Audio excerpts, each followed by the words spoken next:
Mga behind the scenes sa birthday celebration ni Senator Tito Sotto at guest ang kanyang asawa sa Eat Bulaga na si Helen Gamboa.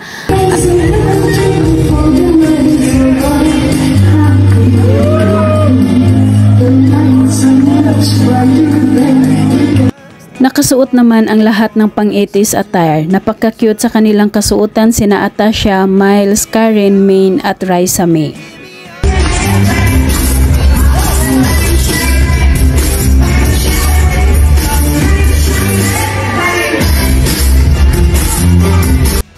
Nakipagkulitan naman sina Atasha at Karen sa stage sa mga bata at tinuruan nila ito kung paano magsayaw.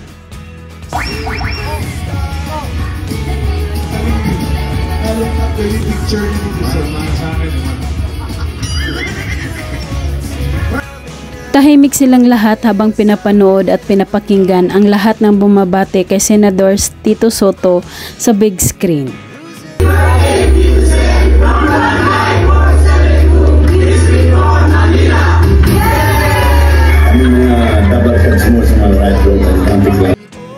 Ang ganda at bagay kay Atasha Mulak ang kanyang pang-80s look habang nakatayo at nakikinig lang ito.